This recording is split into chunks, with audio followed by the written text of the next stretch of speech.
ヒラリー男爵です。すいません、今日はね、タントのファンクロスに乗っています。すいませんっていうのもね、今日は運転席ではなくて自分リアシートからになります。やっぱりね、タントっていうとリアシート重要ですし、すごく重要な車でアイデアもいっぱい詰まっている。リアシートの印象とか、ちょっとね、価格的な面を述べて、それから内装のシーンを挟んで、で、その後に運転席に移ってね、自分が運転して走行レビューをしていこうかなと。リアシート、内装、運転席みたいなね、感じでいきたいなと思います。タントファンクロスに乗って感じた特徴をピックアップしていきます。動画はリアシートでの快適性、内装の印象、運転席での走行レビューと順に出していきます。そしてその後にどうでもよいようなつまらない話と大きな声じゃ言えない話、そんな感じで続けていきます。リアシートね、快適です。で、アイディアもいっぱい詰まっていて、限られたスペースをね、3列っていうか2列とラゲッジで分け合って使う、すごくね、効率的だと思います。昔ね、ハッチバックが効率的って言われた時に、どこの雑誌見てもね、なんで効率的だっていうのをね、書いてくれてあったことがないんですね。で、自分いろいろ考えてきて、で、その結果思うのが、この限られたスペースを椅子を前後させることで分け合って使える。必要なところにスペースを回せる。そういった面でね、効率的というのがね、思ったところです。セダンとかね、クーペとかの、いわゆるノッチバックと言われるトランク別体式の車っていうのは、リアシートの位置固定されていますから、前後できない。そうすると、もう限られたスペースはね、限られたままになります。で、ハッチバックとかね、特にこういうハイトワゴン系は、フロントシートが前後して、リアシートも前後して、で、それぞれいろいろね、好きにスペースを分け与えられる。そういった魅力、これが効率ではないかと。やっとね、最近分かってきた次第です。じゃあちょっとね、本題入っていきますね。まず今日乗ってるのは、ファンクロスのターボになります。お値段190万円。で、ファンクロスはグレードね、基本的には2つです。NA があってターボがある。で、お値段は181万円と190万円、9万円の差です。これが2025年価格です。2024年の時には、もう8万円安かったんですけれども、10月の小変更でね、ちょっとお値段上がっちゃいましたね。ライバルに近づいた、並んだまではまだいかないんですけれども、近づいたと。で、あとは、アイドリングストップなしグレードというのがありまして、そうするとね、少し安くなる。いらないよって方にはね、そっちの方がいいですよね。で、それからですね、スノータントと比べてみます。スノータントは中心グレード、タント X で162万円。なので、ファンクロスになることで20万円ほど値段が上がると。で、ターボの190万円に対するのは、カスタム RS。ターボですね。カスタムのターボ。これが196万円なので、このファンクロスのターボよりちょっと高いぐらい。なので、ファンクロス選ぶか、カスタム選ぶかみたいなところでね、選択肢の一つとして挙げられるような車ではないのかと。あとね、この車で言うと結構装備が良くてね、コーナーリングライトついていたり、アルミ、それから両席シートヒーター、それから電動パーキングブレーキとブレーキホールドついていますし、あと、オート格納ドアミラーとかね、360度 UV カットガラスとか、普通、省かれやすい装備なんかがついているのがね、このファンクロスの特徴です。で、NA のファンクロスとターボのファンクロスは、ステアリングが革かウレタンかという違いと、あとタイヤが、14インチのアルミか、15インチのアルミか、そこでね、少し差がある。で、お値段差は9万円みたいな感じになっています。今日ちょっと述べたかったのは、ライバル車との価格設定。第8車って安くて質がいいよねと、一番日本市場のことを考えてくれてるでしょみたいな話を前回のスノータントの時にね、述べさせていただきました。で、今ね、少しお値段上がったのと、やっぱりファンクロスっていうね、このアクティブな外装が変わって装備良くなったグレードですので、単純にね、お値段勝負ではない車で、そこで、ライバルもいろいろあります。N-BOX にはジョイが出ましたし、それからスペーシアギアも出ましたし、あとデリカミニっていうね、もう車自体がもうそっち系でしょみたいな軽自動車もあって、このあたりとね、比べています。まずね、ファンクロスの NA は181万円。で、デリカミニと NBOX ジョイが、だいたい185万円です。で、ここで言うと、4万円ぐらいの差なのかな。このタントはね、ファンクロスは ACC、アダプティブクルーズコントロールがオプションになっています。それが ETC とセットで5万円ということなので、だいたいその差が埋まっちゃうのかなと。ETC、ごめんなさい、ACC つけないとか、さらにアイドリングストップもいらないよって場合でしたら、タントの方が安くなりますけども、つけたら横並びみたいなね、感じです。で、スペーシアギアが195万円スタートということでね、ちょっと少しお高めのスタートになっています。で、そうね、今日取り上げたいのはデリカミニの話です。チャラリラ、チャラリラ、チャラリラ、イェーイ。デリカミニね、自分ちょっと見た目が好きで、このちょっとね、タントと比較していこうかなと。ちょうどね、うちの隣が小学校で、その小学校の駐車場がすぐ目の前なんですけれども、そこに、オレンジのね、デリカミニが最近止まるようになって、すごくね、映えるんですよね。おーっとこうね、オレンジボディと黒い褐色がね、目立ってね、デリカミニいいなと。で、やっぱりね、どっちも便利なとこあって、見た目すごく良くて、で、リアシートとかの使い勝手にも優れている、軽自動車らしい良さとね、立派感あって。で、すごい高い言われますけれども、最もベーシックなのはね、184万円スタートってなっていますから、バンクラスとそんなに変わらないっていうのがね、ちょっと今回分かったところで。で、乗り味に関して言うと、ちょっとね、自分デリカミに乗ったことなくて、その前身がね、EK クロススペースっていう車で、ちょっとね、それ乗ったことがあります。で、そっからは、ダンパーが変わったのと、それからタイヤが変わったということで、やっぱり変わっていると思うんですけれども、ステアリング周りとかね、電動パワーステアリングの質感、その上級感とか大きい車感とか、そういったところの落ち着きで言うとね、多分ダイハツ系の方が上なんじゃないかなと。大幅に変わっていたらまた別ですけれどもね。そこに関して言うと、ちょっと自分はダイハツの方がいいなと思うところがあります。次はタントシリーズ。中でもファンクロスでは魅力満載の内装です。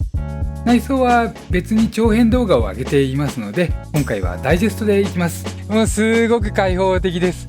もう頭上もね、こんなに広い。もうすごく余裕があります。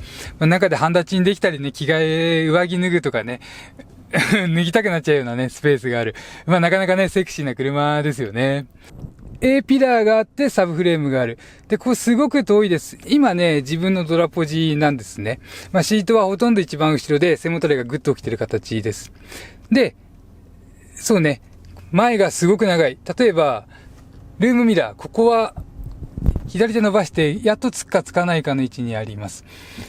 で、その上にはシートベルト、リアシートベルトの警告と、ほんとね、目に入らないような位置にあって、でもね、気になったらチラッと目にやれるような位置にある。で、その前。この前がね、ものすごく長いです。手を伸ばしますね。ここまで、うりゃってやんなきゃ届かないぐらい、すごいね、距離があります。もうこれが、車内をね、少しでも広く見せる。で、本当はね、このダッシュボード、そんな長くない方が、距離が短い方がね、運転しやすいのは事実です。A ピラーも近くにあれば、コーナーでも邪魔になりにくい。でも、それよりも開放感が優先されて、で、運転のしやすさに関してはね、もう軽自動車は絶対的に狭いですから、それでね、見切ってよ、みたいな感じですかね。そういったところを受けますね。で、やっぱりね、右コーナーとかこの辺がちょっとね、斜め前に来ますから、自分がここで運転すれば斜め前も見えない。でも自分が引くと、やっぱり前にあればあるほど邪魔になるのはね、それはありますけれど、ミニバン系全般的にね、こんな感じですかね。で、ここにエアコンの表示がね、出ます。上のところね、こんな感じでね、風量が出たりとか、あと、モードね、吹き出し口、送風口なんかはここに出ていますし、温度もそこに出ている。これがね、目線をそんなに下に落とさなくても見えるといったところがすごくいいです。ちょっとバックチャイム鳴らしてみますね。リバース入れます。せっかくなんでね、バックカメラもこんな感じ。このナビね、純正ナビ大きいですよね。これね、CD が入るんですよ。これね、最近あまり見なくなって面白いんでちょっとやってみますね。まず開けます。パネルオープン。ピッピッピッとなってウィーンとね。もうすごいですね、ここまで開く。この10インチぐらいのものが動くとね、やっぱりすごいですよね。閉めるのはね、ここを押すんですけれども、ちょっとね、覗き込まなきゃわからないんですけれども、ここのめちゃくちゃ押しやすい位置にね、360度モニターのスイッチがあります。運転中に親指でパパッと押すことでね、切り替えできる。もうね、周囲の安全確認とか、車がね、あとどれぐらい壁まで寄れるとか、もうこれでワンタッチでね、これ両方のタイヤ、リアタイヤの脇が映ってると思います。インパネ全体見ましょうか。オレンジ色がね、効いています。なんでだろう。そんなにね、光沢があるとかテカテカの部品ではないんですけれども、すごく質感がよく見受けられます。不思議ですよね。グレーとの相性がいいのかな。ちなみにね、触ってみるとザラついているんで、光沢ではなくてね、脂肪、模様を設けられたような素材で反射が目立たなくて、目障りではないといったね、良さの中で、このオレンジがね、なかなか入るというか、すごく映えますね。あとは、タントファンクロスは電動サイドブレーキとブレーキホールドが標準です。一応ね、D レンジにこれ入れてもね、自動では解除されないので、この状態でアクセルを踏み込むと自動解除されます。ちょっと P にしましょうか。確かね、自動でもかかんない。ごめんなさい。P に入れたら自動でかかりましたね。自分はこの仕組みの方がいいと思いますね。じゃあ、助手席行きます。助手席ね、ドアはまず90度まで開く。あと、イージークローザーがついてる。これは、ハンドアまで閉めると、自動でね、閉まってくれる。もうすごいですよね。運転中、走行中にリアシートの方がここ掴まれるのもいいでしょうし、ここを使って椅子を倒すとかね、起こすとか、乗り降りとかいろいろ使えます。ちなみに、ここには当然ね、アシストグリップついています。リアシートもついていますね。で、助手席、いいのは、椅子が大きくね、前後するといったことを、ちょっともう一回やりましょうか。前に出しますね。ここの切れ目があるところにすっぽりはまります。ごめんなさい、マイク落としちゃった。ここもびっちりですよね。もう限界まで来る。で、後ろでゆっくりしたいとき、そういった希望もね、ちゃんと叶えてくれます。ちょっとじゃあ失礼して中入っちゃいますね。よしと。うお狙ったわけじゃないです。マジで転んじゃった。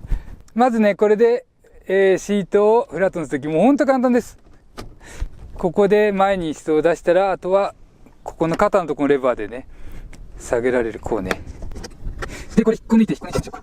引っこ抜くって口悪いね。これを抜いて、で、リアシートを前に出す。ここまで来ますね。さあ、こんなような感じになります。じゃあ続きまして、リアシートを行きます。さあ、ここもね、やっぱりタントというとね、YouTuber を喜ばす機能がすごいですよね。これは当たり前ですけれども、リアシート大事な部分、着座感とか言いますね。まずこの座面が前後に長いの分かります？かなり長いです。目で見ても長い。フロントシートより長いかな。こう長いんでね、これタントシリーズのいいところです。あと、お約束ですけれども、ドリンクホルダーは、やっぱスライドドアの内側には付けられなくてね、間違い見ればわかるかな。どうしてもね、ラゲッジ側のところのドリンクホルダーがあって、ドリンクを置くと肘を逃がす場所がなくなるっていったところはね、軽乗車全般的な仕方がないところだと思います。ジュースを置かなければね、肘がスポッと入る形です。今一番後ろです。これを前に出してみますね。これがね、リアシートからもできるんですけれども、見ててくださいね、前。これだけね、動きます。これだけ動くとね、運転中ここにドリンク置いて乗りたくなりますよね。なんだかんだ言って、ここにジュースを置くのがね、一番使いやすかったりもしますから、一応走行中は使用しないでくださいってことですけれども、タントシリーズ唯一の欠点と言えるのがね、ここ、足が入るところがね、右側半分しかないんですね。これだけになっちゃう。なので、あんまり椅子が後ろにあるとちょっと辛いです。この姿勢でずっと座ってるとね、足右寄りになりますからね。じゃあ、そうしましたら、ラゲッジ見てみます。このタントはね、やっぱりラゲッジもいろいろアイデアが詰まっていて面白いです。じゃあ、まず開けますね。ハッチはね、すごく軽いです。まあちょっと大きいんでね、だいぶ一緒に下がって一歩二歩進むような感じかな。でね、まず今、標準的な買い物かごを入れています。中身詰まってるね。そう、まあサッカーボールも入っていて、こんな感じのサイズ感。わかんないか。持ってきたけどね。これね、リアシートバラバラのスライドできますから、こうやってつけるんですよね。すごくいいです。今日もね、カメラ機材でね、もう車なんかいっぱいいっぱいなので、あれこれ工夫してきましたけれども、これがなかったらね、リアシートのね、ここ、すごい窮屈でした。で、次。いいのは、レバーがこことここで、後ろからでも、リクライニングもできますし、前後のスライドも可能です。これ、あれですね。デリカミニとか、日産系とか、前後とこの傾きできましたけれども、どっちがどっちかね、わかんなくなっちゃう時がありました。こことこんな感じでついていますからね。これはこうなので、間違えることはないでしょうといったところです。さすがにこのね、軽ハイトワゴン系でこの段差はないでしょうと思う方もいらっしゃいますよね。で、もちろんね、そういう対策も、文句しか言わない口うるさい人向けのね、対策もしっかりちゃんと考えられています。それがあれですよね、メーカーの姿勢というかね、しょうがねえな、付き合ってやるよ、YouTuber の希望に叶えてやるよと、一段上げることで、ここがフラットになる。あと絶対的に便利なのは、リアシートからこれができるところ。それから左右でスペースを分け合える。さらに前からスペースをね、どこを優先するか、みんなでね、少しずつ割り当てられる、割り振れるといったところがね、効率よく、無駄がなく、このハッチバックのメリットを最大限に活かすような作りだと思います。動画のファンクロスは2024年式のターボエンジン搭載車。お値段は190万円。オドメーターが示す走行距離は1000キロ未満でして、まだ新しいからか、もしくはあまり動かしていないからか、わずかにコツコツ感がありました。以前取り上げたカスタムターボとは少し印象が異なります。次は運転席に座って運転しながらの走行レビューです。とりあえずね、この担当シリーズとかね、台車はみんな、このハンドルのね、左右の動きはすごくいいねと、話をね、今までもさせていただいていますので、そのあたりはね、変わらずですね、ファンクロスのターボになっても変わらずといったところでね、それはね、ハンドル、今、時速、そうね、ちょっと落とすと、40キロぐらいでゆっくり走ってみるとね、すごくわかります。ゆっくり走れば走るほど車ってね、応答性いいとか悪いとか、思い通りのとこに持ってけた持ってけないっていうのが出てきやすいですから、そうね、このぐらい走ってみると一番わかりやすいかな。40キロぐらいでいつものね、くねくね道走れたら一番わかるっていうのはね、自分思っていて。で、車ね、動き自体は穏やかです。動きはハンドル操作する量とかね、それなりに大きい。で、うわーって動くんですけれども、結構ね、この台車ね、ブッシュ周りとか締め上げられてるのか、あと今日の車はこれ15インチのタイヤなので、その関係もあるのか、ゆったり動くんですけれどもね。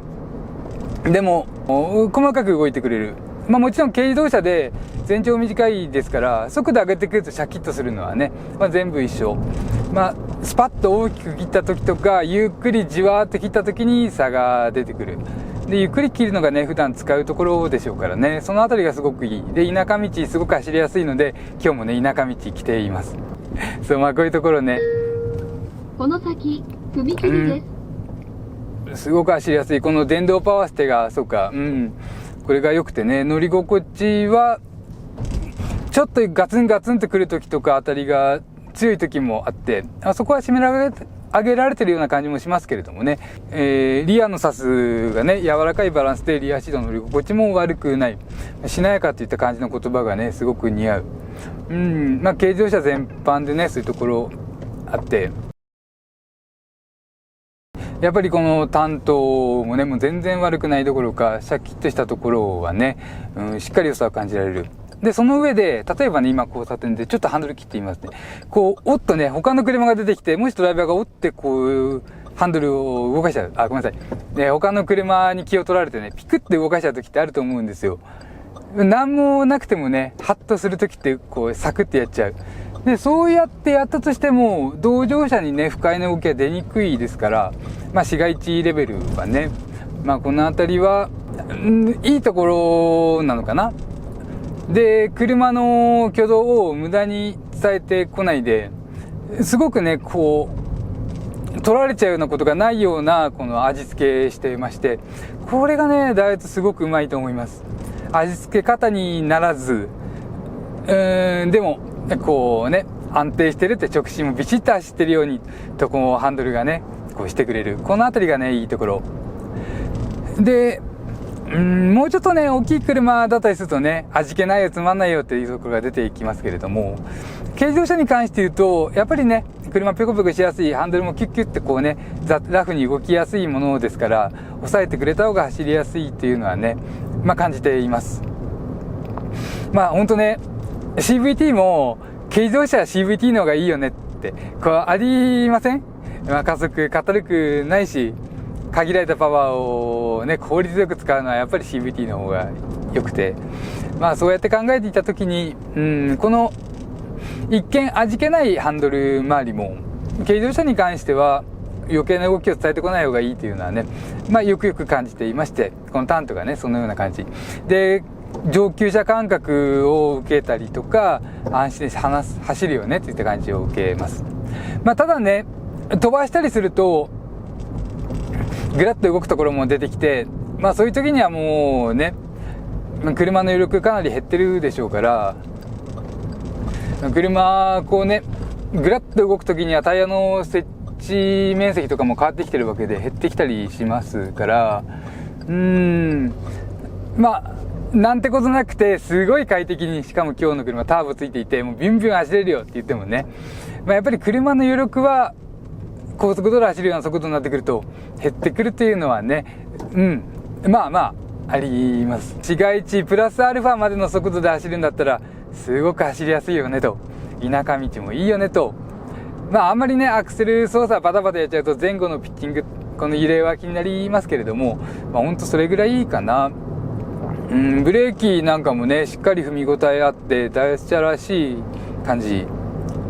で、電動パーキングブレーキの P から D にして、サイドブレーキかかったままなんですね。で、アクセルを踏むと解除になります。ブレーキホールドを使ってなくてもね、クリープ現象、車がブレーキから足を離した状態で、スーッと進むのがなくなりますから、この辺がね、一長一短でしょうかね。駐車場とか狭いところですと、クリープあった方がいいので、そこは手動でサイドブレーキで手で下ろすみたいな感じになっていきますかね。では続いて、大きな声じゃ言えない話。今回はメータースイッチの話題をいきます。ハンドルに手を入れるのはご法度。でもそうしたくなる位置にスイッチがあって、あとは想像じゃなくて映像を見てください。まずね、表示はここです。今、オド1388キロと出ています。で、この切り替えはこっちなんですよね。とりあえずね、ここを押して切り替えなきゃいけないといった感じになっています。燃費が今 17.6 キロになっています。危険な話とさせてください。すいません。ちょっとね、あんまり話したくない話なんですけれども、運転中ね、こうやっとしたら一番最短距離の場所にあるんですね。でもこれは危ないので絶対やんない方がいいです。最悪の場合ね、腕の骨が折れちゃうこともあるそうなんですね。というのも、ハンドルってこう回すとタイヤ側が切れます。じゃあ逆に、タイヤ側を回したらどうなるのかと。当然ね、タイヤを回してもハンドルこっちも一緒に回ります。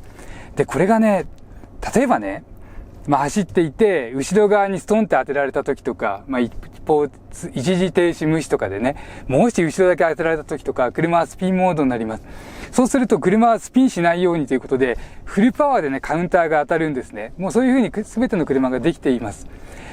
なので、車がスピンモードに入ったら、自動でハンドルは回ってスピンを回避しようとする。その時にものすごい勢いで回ります。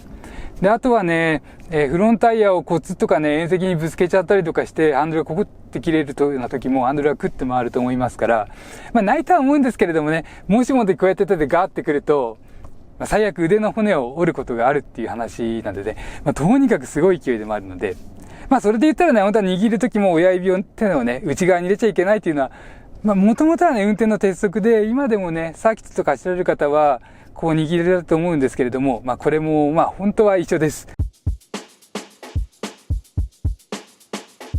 そしたら、どうでもよいようなつまらない話。今回は、ダイハツ純正オプションの安心サポートクッションというものを買ってみました。これがね、純正のオプションとして用意されています。これね、純正のカタログです。で、このオプションカタログに載っています。お値段も3種類あってね、色も黒とベージュとかあってね。で、今回ね、これ買ってみました。で、どんな感じかっていうのは、ちょっとね、開封した時の映像があるので、まずそれを挟みます。お値段は4600円ほどになっています。取り付けはね、もうすごい簡単なものだと思うので、自分でできるはずです。さあ、今、袋開けました。で、これでね、ここに、なんか予備かなんかね、付属のビーズがあります。で、広げてみると、こんな感じ。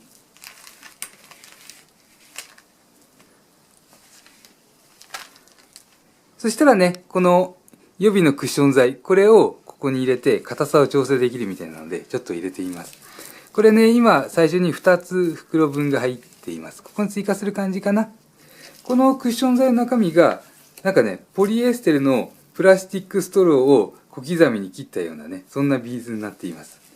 これを入れると、結構きつそう。パンパンなの突っ込む感じだね。